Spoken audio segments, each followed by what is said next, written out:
You have, just FYI, as you just heard, the webinar is being recorded for distribution later. You can also let us know in the chat if you have any technical assistance things you need, questions you need answers to. Excuse me. I clearly need some technical assistance with my remarks this morning. A little tongue-tied. Thank you all so much for joining us. We're going to get started in, I would say, just about one more minute here, getting a critical mass of participants from all across the state. Thank you all so much for being here. If you're just joining, we are going to have remarks from a couple of our staff members today, and then we'll follow that up with a question and answer session.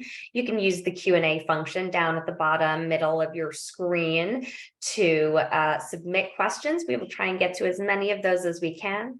This webinar is being recorded, and we will distribute it afterwards and post it on social media.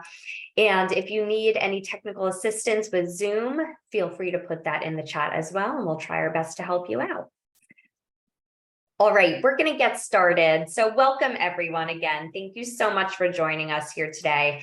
My name is Molly Parson. I'm the Executive Director at Conservation Voters of Pennsylvania. And we're so excited to have you all on this webinar this afternoon to talk about Pennsylvania's state budget process. By my latest count, looking at my clock right now, we are about 18 days late on our state budget. We understand that the process of putting together a state budget is confusing. It's complex, it's insidery, it's very opaque, but it's also an absolutely critical process to understand how your taxpayer dollars get spent. We're grateful to have this opportunity to help you better understand that. We're going to go over where we've been, what we've been doing leading up to this moment between both CVPA and PennFuture. We're going to help you understand where we are in the process right now at this very moment, and we'll help explain what might happen next, which is a bit of a question mark right now.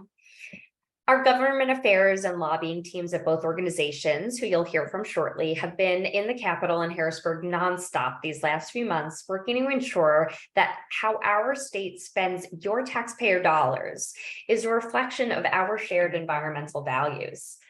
We've worked to make sure that our important agencies like the Department of Environmental Protection and the Department of Conservation and Natural Resources are fully funded, and also to make sure that there aren't any policies included and snuck into our budget that would make it harder for all of us to protect our air and our land and our water. Today, you're going to hear from Adam Nagel, Director of Government Affairs at PennFuture, and Katie Bloom, the Political and Legislative Director at Conservation Voters of Pennsylvania, about how the budget process works, why we're still without a budget, and what to look for as this process continues throughout the rest of the summer. You'll also hear from PennFuture's President, Pat McDonnell, the former Secretary of the Department of Environmental Protection, which provides him a great insider view to this process, about the type of impact that this stalled budget process can have on critical agencies like the one he used to lead. Lastly, as I said, we'll take as many questions as we can from those in attendance at the end. We are so grateful for your interest in this critical process, for your continued support in helping us protect the Commonwealth's environment and democracy. And we're so grateful to have you at this little Lunch and Learn webinar today. So with that, I'm going to turn it over to Adam Nagel, Director of Government Affairs at PennFuture, and Katie Bloom, Political and Legislative Director at Conservation Voters of Pennsylvania, to get into the details. Thank you, Molly. So hello, everyone. Welcome. As Molly said, we are 18 days late. We are the General Assembly. We are legally obligated to pass budgets by June 30th every year. However, I do want to stress that this is not necessarily unusual yet, as in the past 20 years, we have not passed a budget on time in 13 of those years. So we are operating under the usual scenario here so far. But I wanted to provide a brief primer on what is the budget process, and then I'll turn it over to Katie to talk about where things currently stand with this budget, some things to look out for, and what exactly is the problem and the impasse right now. So I'm going to share my screen very quickly here just to provide some visuals as we go along here. One moment. All right. I hope everyone can see that. So why is the state budget important? Well, why is really any budget important? Budgets are moral documents. They reflect, as Molly said, our values. What and who do we value? That is encapsulated in any budget. I love this one. The second one is probably my favorite. If you're not at the table, you're on the menu, which is really significant for those who care about the environment, for those who care about conservation, for those who care about our climate as we move forward here, in time. Often, environmental values can be on the menu. So we make sure that we have a seat at the table, which is why the work that PennFuture and Conservation Voters of Pennsylvania do here in Pennsylvania is so important. Moving on. So this is the budget timeline. It repeats every year in some form or fashion. So generally speaking, what you see here is what happens. We will typically, the start of it, essentially, I would frame this a little differently, but this is what happens. So, we should have a new budget July 1st. And then a lot of it happens. This is the back end. And then the front end, what we end up hearing more about is what happens starting in February, when we typically get a governor submitting a budget proposal to the General Assembly. And then we have budget hearings in the General Assembly. And then we get negotiations beginning typically in June. Hopefully by June 30th, we have a budget. As I said, often we do not, at least in recent times. And then the summer, we have to see what happens once we get to June 30th. So what is it currently? So you're going to hear some things. I want to focus on one thing particularly, HB 611, that is House Bill 611. That's the big one. That is the spending plan. Also, you might hear it as the administrative code. That's what we're going to be talking about today in some detail. We're also going to be talking about the fiscal code, non-preferreds. You're going to hear about other code bills potentially and how they impact how money is spent. And for that, I will stop sharing my screen and I will turn it over to Katie Bloom. Thank you so much, Adam. That is a great overview. I kind of want to start with, so HB 611, there are so many different code bills that are part of the budget. I want to say there's 6, I might be forgetting one, but there's the administrative code, the fiscal code, the tax code, the school code, the human services code, and the election code are typically the 6 code bills that the legislature can or cannot include in an overall budget package. So as Adam was talking about, HB 611 is the administrative code. That is the broad spending plan. And what did we get out of that? Many of you have attended this webinar in past years where we got flat funding or cuts, but 2022's budget was very exciting for the environmental community. And we got all said between conservation and energy efficiency, we got about $850 million total in some additional investments in last year's budget. This year's budget, HB 611, looks a little bit different for the environment. We do have, very excited about this, an additional $50 million in the whole home repairs. That's a great program that does a lot of energy efficiency and weatherization related work, particularly in disadvantaged communities. And it's great to see some additional funding in there, routed actually through DCED and not the environmental agencies. But that was something that we advocated with across a wide spectrum of partners. So it's nice to see there's additional funding there. The other thing that we saw that was a positive was there was an increase to the DEP, Department of Environmental Protection budget. Governor Shapiro had asked, and the House had initially asked for about, I want to say an 8.9 off the top of my head % increase. We ended up with about a 4% increase, about half of what the governor had requested in his budget address earlier this year for DEP. And that is great. We are very excited to see that. We always need increases there. However, the not so great news, not bad news, but not great news, is that we got flat funding for DCNR, the Department of Conservation and Natural Resources. And we also got flat funding for all of the river basin commissions. So that's Ohio, Potomac, Chesapeake, and Delaware. All of those commissions that do really stellar conservation efforts and do whatever they can to protect those watersheds got flat funded. And we know from our work last year around growing greener initiatives, we learned last year, and I don't have a current number for everybody yet, but DCNR ahead of last year's budget was facing a $1.5 billion backlog just in state lands work that needed to be done. So last year's budget was a drop in the bucket just for what DCNR needed itself for the state lands, parks, forests, et cetera. So being flat funded is not a great thing for DCNR or these river basin commissions.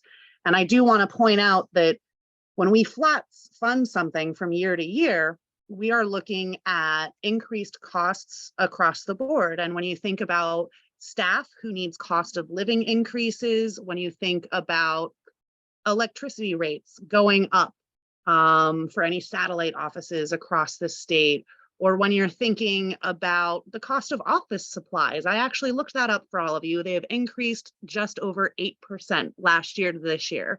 So even just getting office supplies for any of these agency staffers is an increased cost. So is flat funding an okay thing? It's not. When you probably sit down and do the math on it, it probably comes out into the negative. So that's not great. And it's something that we're really going to be needing to talk about ahead of next year's budget proposal. So those are kind of the big buckets with the budget with HB 611. It's a mixed bag. We are really excited. I also want to lift up, and it's a very long list. Hopefully you have all heard about the Inflation Reduction Act and the bipartisan infrastructure law. There's a lot of really great money that the Shapiro administration has put out to receive in grants and other things like that. So there is some federal funding coming in, but those are for some more specialized projects. That's not general agency operations. So we do need to be aware of that. There's good funding coming in, but that's temporary funding for special work. So where do we go from here? Just a big sigh. Yes, HB 611, the administrative code, passed the House and the Senate. Then the Senate passed it back to the House. The House did what we called a concurrence vote. It passed on a concurrence vote, but that bill is still not going to the governor's desk for signature. The Senate actually has to be there to sign the concurrence and then send it over to the governor's office. That could happen in a non-voting session day or a voting session day, but it has to happen. And I do want, the other things that we need to have happen is we have to have a fiscal code to basically move the monies that are in the administrative code. And we are keeping our eyes open for what could be in a fiscal code. Sometimes in fiscal codes, you see sneaky little things in there that legislators might want for their own district, or maybe a new little program. So we are still being very aware of a potential fiscal code and what could be added to that. So again, on our radar. And then there's also the non-preferreds, but I know Adam really wants to talk about the non-preferreds. What's a non-preferred, Adam? Thanks, Katie. So a non-preferred essentially is, we hear the most about them through this budget cycle with education institutions. So these are your state affiliated, but not state run institutions. So that's like your Temples, your Penn States, all those types of institutions are your non-preferreds. So non-preferreds are special because they actually require their budgets, any money that the state gives requires a 2/3 majority in both chambers. So that can be problematic, as we have seen this time around, because so far we have not been able to get that 2/3 majority in the House. So why do these institutions require a 2/3 vote for any state spending? Well, we are actually this year celebrating the 150th anniversary for why that is the case, because this all dates back to a constitutional convention that was held in 1873. Where it was decided that certain institutions should require a 2/3 vote on any spending that the state provides them. And I'm not going to get into the details on all of why that is. For anyone who wants a little primer on this, there's a great article in Spotlight PA on this and other issues. It's wonderful. I would check it out. Shout out to Stephen Caruso for his intrepid reporting on that and the research for people like me who are really interested in stuff like this. But I wanted to lift up one quote from this piece very quickly, just because I find it very, very special. So one delegate said the 2/3 ought to remain to protect the Treasury and protect the people from these organizations that without merit in themselves always have received public appropriations and probably always will. So I'm not sure that the delegates in that constitutional convention could have envisioned some of the issues we're seeing crop up around our non-preferreds today. But clearly, this is a long-standing issue as far as how we support these institutions, how many votes are required to support these institutions, and how much money they should get. So I appreciate Katie allowing me to talk about this a little bit, because it is something that has gotten way more interesting throughout this particular budget cycle. So thanks, Katie. Yeah, and in a non-preferred bill, they can even adjust those bills, still do the appropriations, but also specify where money is to not go. And I believe that it's the University of Pittsburgh that state appropriations funds cannot go, I believe, to the Environmental Law Center there, if I read that properly, on one of the 50 versions of this bill currently floating around. So sometimes there are impacts to the work that we do in the environment in these. So what's next?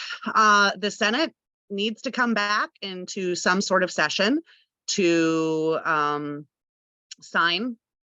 basically just sign some documents and get them to Governor Shapiro so that 611 is enacted. They also need to come back to approve and vote on, both chambers need to come back to vote on the non-preferreds, because it is part of the state appropriations. And they need to come back and do a fiscal code, even in a bare form of, we are just moving this money to the agencies designated in the administrative code, and move all of that forward. We are not expecting a tax code, a human services code, a school code, or election code to be part of this budget package. They do not do all of the code bills every budget cycle. So this could end up being 2 code bills and the non-preferreds. But the legislature needs to come back and finish these things up. And I know tensions have been very high over the last 2 months around this. And I do believe that people are enjoying a bit of a cooling down period, and folks will be coming back to the table hopefully soon. With that, I want to pass it off after this kind of rundown of where we are in the specifics. I'd like to pass that to Pat McDonald to talk about what impasses mean for agencies, etc. So take it away, Pat. Excellent. Thank you, Katie, and thank you, Adam, for that. Pat McDonald, as was said, I was Secretary of DEP, but probably more germane, I was a state employee for 25 years, did a series of things, including a period as admin deputy for the Department of Environmental Protection during Governor Rendell's tenure. And interestingly, as was approaching this particular webinar, back then, some of the rules have even changed, right? So back then, we had a budget impasse in 2007, and we had one day where 1/3 of our employees at the department were laid off as non-essential workers. Which was a very, very curious day. Now, since then, in 2009, the Supreme Court basically said employees need to be paid. That's an essential function of state government. So we won't see people laid off during this particular impasse. A couple of, I think, contextual things from my time with the department. One is, I think it's important to understand precisely how the budget works in macro. And I usually put this into 3 large buckets. You can go a little deeper on it if you want, but less than 20% of the budget is actually the general fund, which is what we're talking about as part of these bills that Adam and Katie were just talking about. About 30% is federal dollars, money that we get from the federal government to run delegated programs at the department. And then the department gets that last half are special funds and restricted accounts. And those are funds that the department receives through fees, fines, penalties from the regulated community to run particular programs.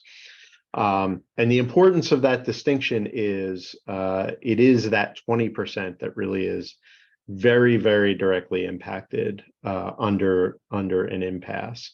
And in particular, if you have an interest in water quality, water programs still are very, very dependent upon the general fund in order to function. So air quality tends to see a lot of its revenue, as an example, come from those special funds and federal dollars.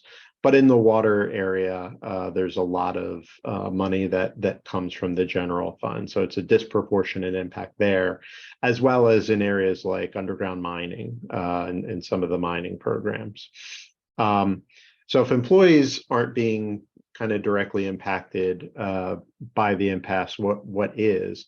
And really it is everything else. So everything from contracts and grants that the department might engage in order to accomplish its work, down to travel, down to employees' ability to get reimbursed for being out doing the work of inspection or conferences, et cetera, during these time periods. I can say during my time at the department, we had one budget impasse when Governor Wolf was in office, and that got incredibly antagonistic with some of the vendors and things people don't think about, our IT systems, people who keep the websites and the public information up and running. None of them were getting paid, and that went on for months and months. We're still early days, as Adam said. We're more often than not late on budget. I always say that the way this generally gets done is sometime in early June, people start saying, I think we'll get done early. And then sometime in mid-June, they say it might be on time. And then by the end of June, they've decided that it will be a week, 2 weeks, 3 weeks into July before things get done. But having lived through it, department employees right now, I can guarantee, are making decisions about contracts, about whether or not they can even put out an RFP right now. What is the confidence level that money is going to be there going forward. So it definitely, even though it's not impacting employees' paychecks kind of directly, and that they're still on the job and doing work, there's a lot of pieces that go into the work of government that they won't necessarily have access to going forward. So I'll stop there, turn it back over to Katie and Adam for the Q&A. You're not off the hook yet, Pat.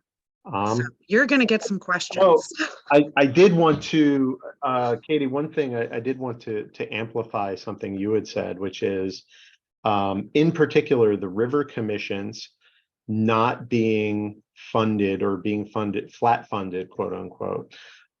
It's actually worse than an inflationary hit, because the reality with the river basin commissions is they have been underfunded. There is an allocation that each of the state members of the commission gets that they are supposed to contribute. And Pennsylvania has not met that obligation in some number of years for most of our river basin commissions across the state, and in some cases to the tune of 1/3 or 25% of what our obligation is. So those commissions have been doing work within the Commonwealth without the appropriate level of funding that the Commonwealth is supposed to be providing. Yeah. I would like to thank our neighboring states for stepping up better than we usually do and making sure that their efforts are still able to be addressed given those problems. I'm going to start with sort of a softball, probably because I've read this document 50,000 times over. We have a question here that says, where in the budget would money for well capping be allocated? And I just want to let you know, the first round from the Infrastructure Act, the Federal Infrastructure Act, the first round is allocated $22.3 million in the Department of Environmental Protection. That's where a lot of the IIJA infrastructure law funds are allocated right now. Just kind of skimming through. I didn't go into, the corrections budget super deep. There might be something there, but there's a lot in the Department of Environmental Protection budget. If I can, there's two other, there's a specific, and again, it's one of those fun, nerdy things to understand. There are appropriations and authorizations. So appropriations is the legislature and the governor giving money, general fund dollars directly to an agency. Authorizations are the agencies are allowed to spend up to an amount of federal dollars or special fund dollars.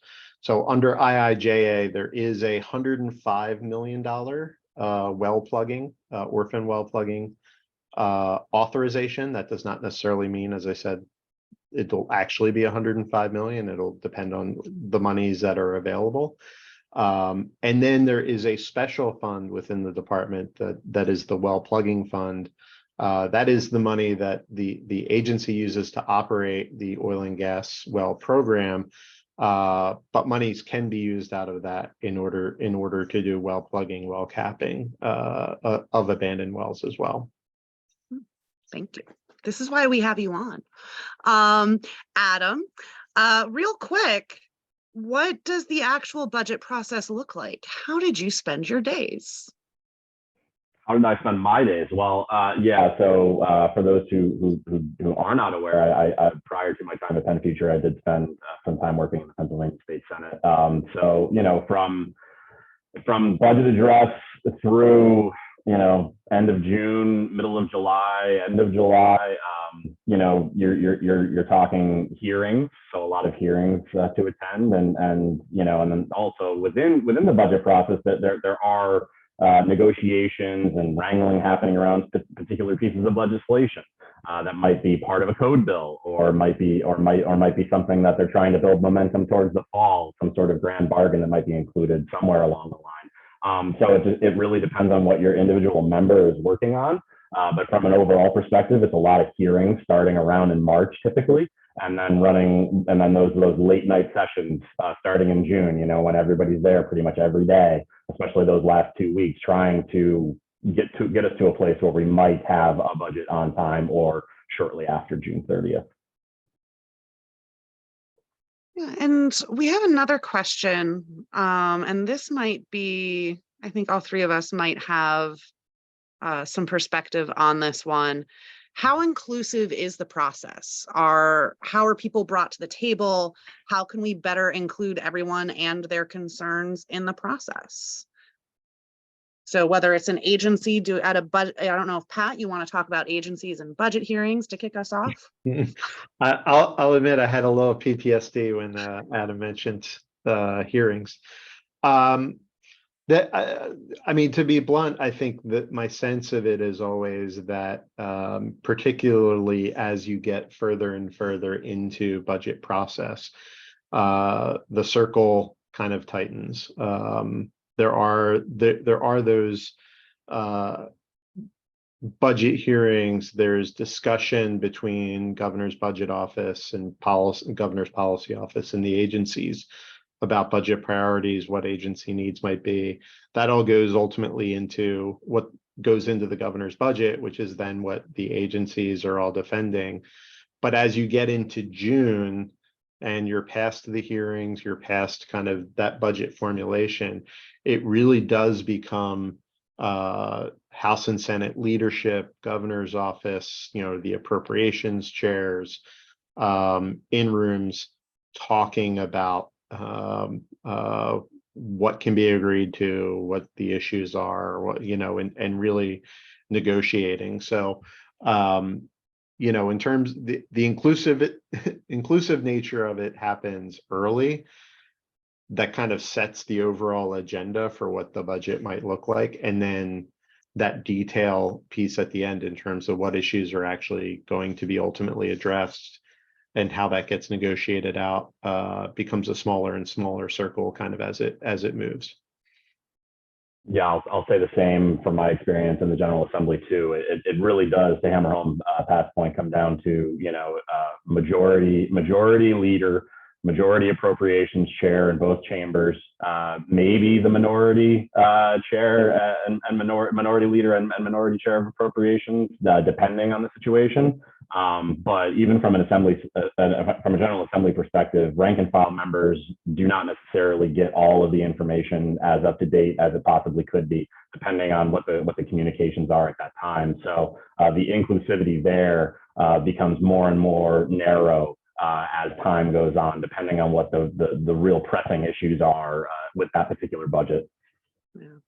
And I think sort of the final piece of that is hearing sort of an agency and a General Assembly perspective is from the advocacy perspective, what we do, what we have been talking about the budget in our roles with PennFuture and conservation voters for months and months and months and months. We've been meeting with agency staff. We've been meeting with leadership. We have been meeting with legislators, committee chairs, et cetera, to talk about our priorities, not just our priorities, but to say, please don't put this bad thing in the budget too.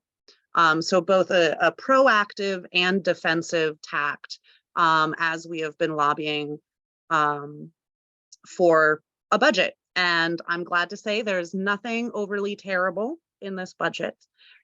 We are not giving the keys away to the fossil fuel industry with this budget. So that's at a very baseline win. But that's some of the advocacy. And one thing that we can do as organizations is also to make sure that organizations that don't necessarily have a voice that we do at our two organizations, maybe there's a local group, groups in Black and Brown communities and low income communities that are doing work on the ground. What can we do to also make sure their voices are being heard? And that was actually some of the success of whole home repairs as well in last year's budget, was making sure that all of these other folks were also included and lifting those voices up. While we are the ones typically regularly in Harrisburg, we have the opportunity to bring other people in as well to get their voices heard.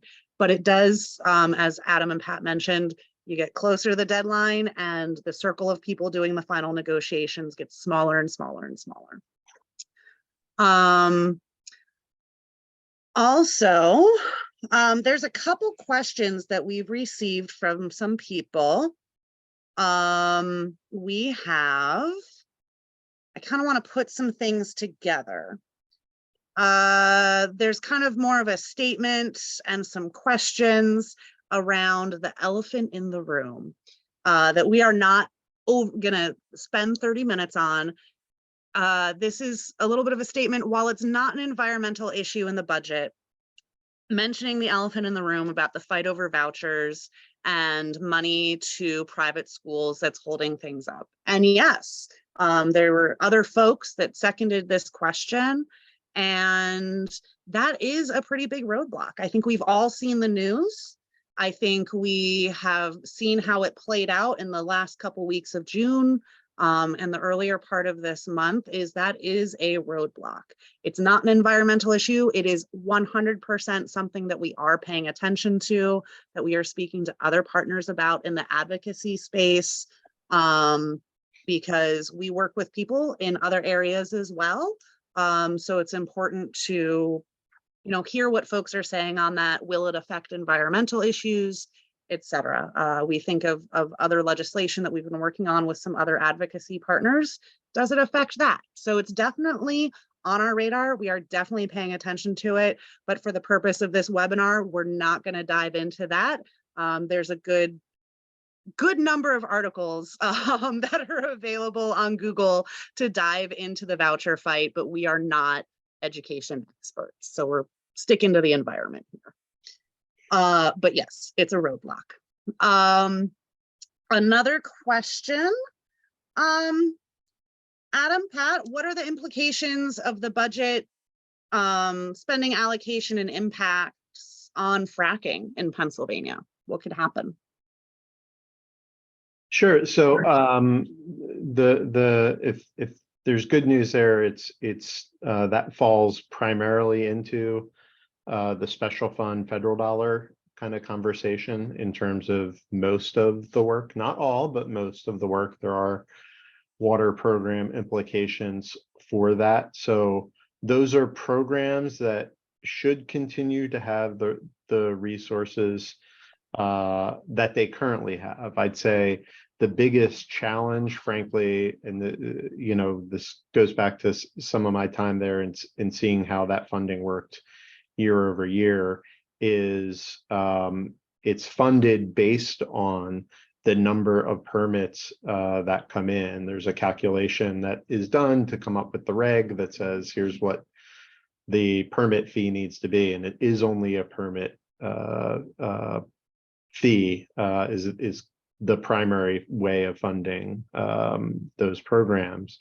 Well, by the time that gets through the regulatory process, invariably there are less permits coming in the door, which means that the program has been chronically and consistently underfunded.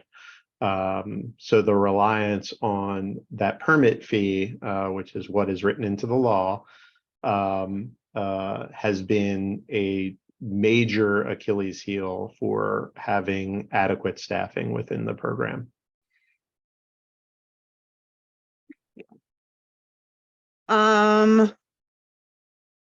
Let's see what else we have here. Also two kind of related questions. Adam, I'll kick this to you. Read that the PA Senate will not be back in session until September, they weren't sure of the date, but 18th. Does this mean that budget deliberations and approval won't take place until then? Another person had asked, has Senate leadership indicated whether they will reconvene early? If not, have they said why not? Voucher discussion notwithstanding, what do we know about what could happen moving forward based on what's on the formal calendar at this time? Yeah, so I'll harken back to what Katie said. We're in a bit of a cooling off or a reset period, I think, as leaders on all sides have claimed at this point. So yes, the Senate is not calendared back into session until September 18th. The House actually is not scheduled to be back until September 26th. So both chambers are saying we're not coming back until September. However, and I think all sides have emphasized this, they remain on call essentially. I believe in the Senate it's a 24-hour call, and in the House it's a 12-hour. I could have that flipped. But what that essentially means is if they needed to get members back into Harrisburg to sign HB 611, the spending plan, or to pass fiscal code or other code bills, they can and will do so. I cannot speak to their internal deliberations around when that will be, because again, the circle has gotten even smaller still on some of these issues as time has gone on. So, obviously, yes, calendar-wise, not scheduled back until September, which would put us, 2.5 months past the legal deadline to have a budget enacted. But it is entirely possible that they could come back before then. Thank you. This is a little question. We submitted a tax refund in March. We still don't even have it after contacting our senator. Is this part and parcel of the budget crisis? Maybe, maybe not. I think one theme that we are happy to continue discussing is if we do not staff and fund our agencies at appropriate levels, things take longer, like tax returns and permit approvals. So we need to make sure that everyone is well-staffed, funded, and resourced. So that's a theme we'll come back to. It could be, it might not be. I don't know your specific situation, but this is why we advocate for agencies the way that we do. Let's see. Pat, Yep. is it a conflict that the gas industry fees fund so much of the DEP? Does that make the DEP more lenient in its enforcement, or is there something related to dedicated funds there as we consider what the appropriations are to those accounts? Sure. So there are two primary ways the oil and gas program is funded, which isn't, I'll say it's pretty consistent with a lot of the programs are funded. One is those fees and fines within the oil and gas program. And the other is a $6 million transfer from the Marcellus Legacy Fund. That's impact fees that are paid based on the wells drilled and what the price of gas is, and et cetera. So those are the two primary means it is funded. I will say I have never seen, I did not see during my time there where that impacted at all how department staff behaved. I think I got questions on the opposite side in some of my hearings, in fact, about isn't the fact that part of what you're relying on is fines mean that you're going harder after the industry as you go through. I think the big impact, like I said, is just the money has never been enough, because the permit fee is kind of the worst way of funding the program. They've been at about 90 some positions for almost a decade now. At one point, they were at 126 positions within that program. Just again, to put in some perspective, the impact of that the continued erosion of the dollars in that program has had on it. And actually, I see the question about the permit fees and impacting staff and the 20% from the admin code. So the 20% is an across the board. That's the average. As you get into program by program, so for example, if you're in the mine safety program, that is basically close to 100% funded out of the general fund, as an example. Water tends to be more, closer to 50% with federal dollars and some of the special fund dollars that are available.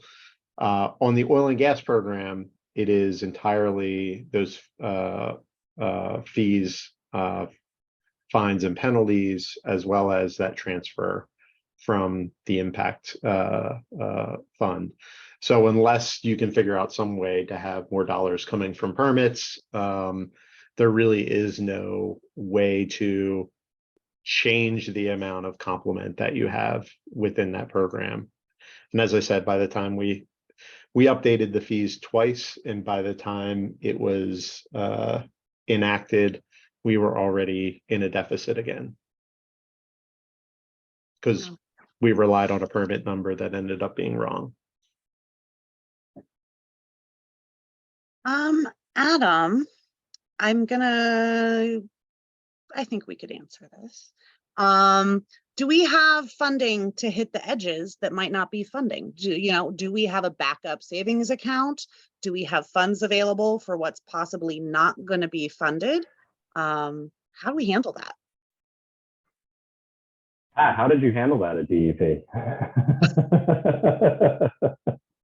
So, and this is where me, non-lawyer, get into trouble a little bit. So the basics are, one, with those special funds and federal dollars, those work a little more like, I'll say, your traditional bank account, right? Where there's money sitting in a fund someplace that the agencies will have access to. So that is why you don't see the impacts to the same degree in those areas.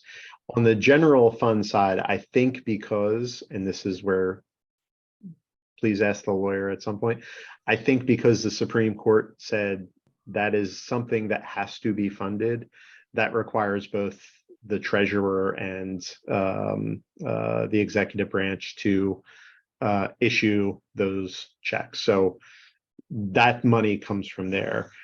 Beyond that, it was, I can literally remember seeing letters and having conversations when I was at DEP with contractors where we were like, it's looking like maybe next week they're going to do something, and then we'll be able to pay the invoice, kind of stuff. The contractors would have a certain amount of being able to deal with that, but they can't do that forever, obviously. It's state government, so they have a sense where we would have been good for it when I was there. But at the same time, when it's dragging on 6 months or more, as it did once when I was around, that becomes incredibly hard for all of those organizations that agencies rely on to kind of support them to continue to keep their doors open during this. One thing, if this drags on longer as we get into school year, you'll hear a lot about that again on the education side, where frankly, there's school districts out there that I know are still paying off money that they borrowed during that budget impasse a decade ago. Yeah. All kinds of social service agencies, food banks, medical clinics, all kinds of stuff could end up, the longer this goes on, the more nerve-wracking it becomes. I love this question so much. And Adam and I can both answer it. The leaders in the room process sounds very orderly. On the other hand, what's the most irresponsible behavior you have seen from legislators during the budget process? Adam and I will answer this as diplomatically as possible, because we have relationships as well with a lot of folks. But I think that we can say there have been high tempers and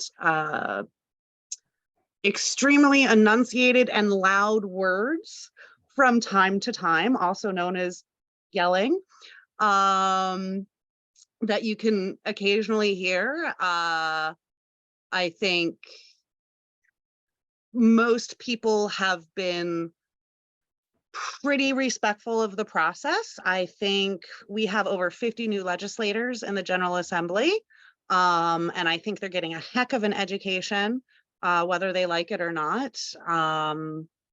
But that we are, the one thing I have to say I respect about the institution of this process is that it involves negotiations. I like the fact that personally that they have a cooling down period, because that's what negotiations are. I think it's better for all of us. But there have certainly been some interesting moments that I will not describe in detail, but it has been interesting. Adam? I am also not going to describe anything in detail, but I will say, yes, harsh tones, colorful language at times. And I'll also say that advocates who are in the building all of the time are not immune to those behaviors either, when they find out information that is not necessarily good for them either. So I will say that, the temperatures in Harrisburg rise on many different levels in June and in July. And I think that we all fall victim to that at times. And that is what I will say, and I'm not saying anything more. But there is that last question in the chat, I believe, which is what is the latest the budget has been approved. And I believe Pat mentioned this one a few times.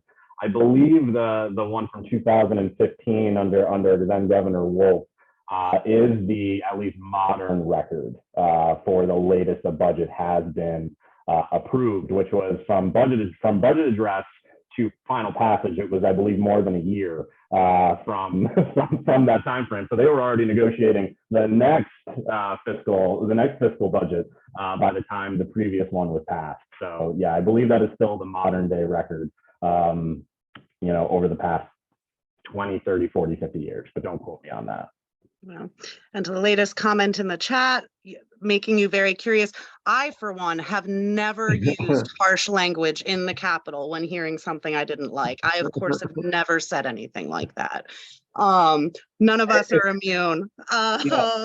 If I can, Katie, I'll give two things. One on the positive, and then one I'll admit was like maybe it maybe doesn't answer that question as directly, but was personally frustrating. On the positive, I'll say one of the things I really came to appreciate in doing budget hearings was just the fact that you have a group of people in front of you on the appropriations committee peppering you with questions for a couple hours. And then the moment I leave the room, they have to do the same thing on education or banking or insurance, or just the constant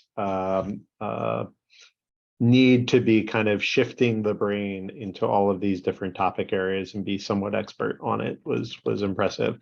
When I was admin deputy, again, back under Rendell, and this isn't like directly budget, but budgetary implications, the Hazardous Sites Cleanup Act and the fund was set to sunset. And we had over 230 employees on that fund at that point. And it was a year of sort of action, non-action, going back and forth. And as admin deputy, I had literally signed those furlough, like we had to go through the entire process. You have to do furlough calculations, who's bumping who, which positions, are impacted. And we had, I don't know, probably 500 letters ready to go. And it was like literally the day before we would have had to send those letters is when they finally passed the solution, which is sometimes what you need, but very nerve-wracking for the department and all of its employees. Two quick questions that I'm going to kick Adam, our last question, and wrap. We're getting close to that 1 o'clock hour. First of all, where does Reggie stand at this point? Reggie stands tied up in the courts still. And we will just have to wait and see on Reggie, but we are continuing to promote that Reggie's a good program that'll help curb some pollution.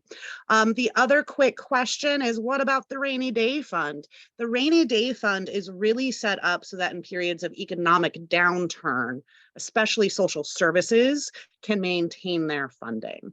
So it's really not like let's just use this as we want to use this because we didn't get as much in the budget. It's really there for times of economic downturn.